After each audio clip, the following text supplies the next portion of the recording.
여기 거래처에서 자꾸 공사대금 결제를 미룰 때 제가 14년 동안 채권 추심을 하면서 검증한 효과적인 조치들이 있습니다.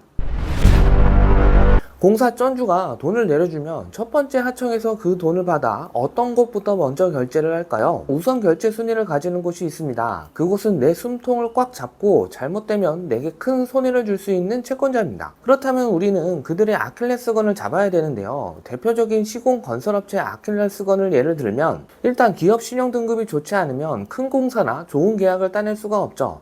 게다가 대부분 은행 무채도 많기 때문에 기업 신용평가 회사에 채무불이행 등재가 된다면 굉장히 큰 치명타를 받게 됩니다. 뿐만 아니라 채무회사의 규모에 따라 다르지만 부동산, 장비, 자재, 예금, 특허 등 다양한 종류의 자산이 있을 수 있습니다. 참고로 특허도 강제 경매로 팔아넘길 수 있는데요.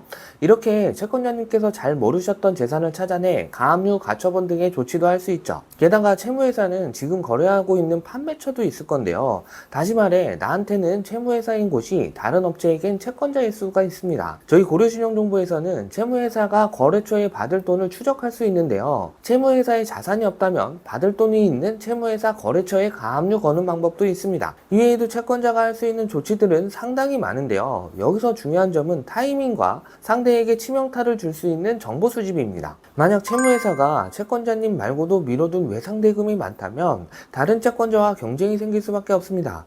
그러니 순진하게 기다려달라는 말을 그대로 믿고 아무런 조치도 취하지 않는다면 결제 우선순위에서 도태될 수밖에 없죠. 때문에 이런 경쟁이 있는 상황에서는 다른 채권자보다 빠르게 그리고 더 강력한 조치를 취해야 채무자는 내 채권부터 결제를 하게 됩니다. 그런데 채무회사마다 어떤 부분을 공략해야 대표가 기겁하고 어떻게든 빨리 변제할 것인지는 회사마다 사람마다 다 다릅니다. 예를 들어 조달청 나라장터에 자주 입찰하는 채무자도 있을 것이고 큰 공사 계약을 앞둔 상황도 있을 것이며 또 원청에서 큰 금액을 결제받을 예정이 있을 수도 있고 채권자님이 모르셨던 다양한 종류의 자산이 있을 수 있습니다. 그렇다면 결국 어떤 조치를 취하던 채무자에 대한 철저한 조사가 반드시 선행돼야 합니다.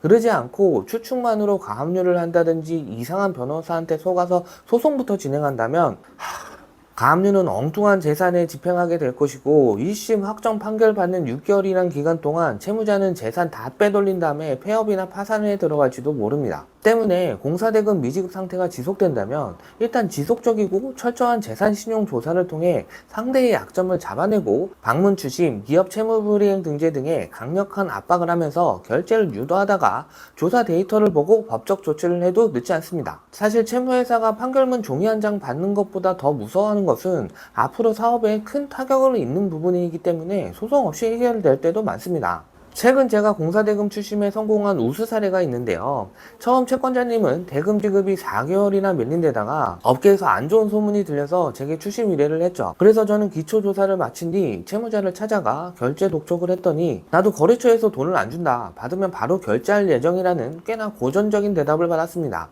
그래서 저는 받을 돈이 있는 걸 내가 어떻게 믿냐. 그럼 계약서나 증빙서를 보여달라 끈질기게 압박을 했죠. 그래서 서류를 보니 실제로 꽤 큰 대금을 못 받고 있었는데요. 자세히 대화를 해보니 그 채무자의 대처가 너무 엉성했습니다. 그래서 전 채무회사의 채권도 수임받아 원청회사에 대한 아주 정밀한 조사를 마친 뒤 상대의 약점을 치밀하게 파고들어 채무불이행 등재 등의 치명타를 줄 수 있는 조치를 모조리 싹 다 해버렸습니다. 결국 원청에서 대금을 모두 받아냈고 맨 처음 제게 의뢰 주신 채권자님 대금도 결제받게 됐죠. 결국 늦지 않는 타이밍에 돈의 흐름과 상대의 급소를 잡아내고 조사한 데이터에 따라 적절한 조치를 취한다면 공사대금 회수는 그리 어려운 일이 아닙니다. 하지만 이미 죽은 회사에 추심을 해서 돈을 받아달라고 하면 저는 방법이 없습니다. 아마 대한민국 누구도 못할 겁니다. 때문에 재빠른 조치가 굉장히 중요한데요. 요즘 제때 대금을 받지 못해 폐업하는 업체가 엄청 많습니다. 혹시 공사대금을 받지 못해 고민 중이시라면 언제든 편하게 말씀해주세요.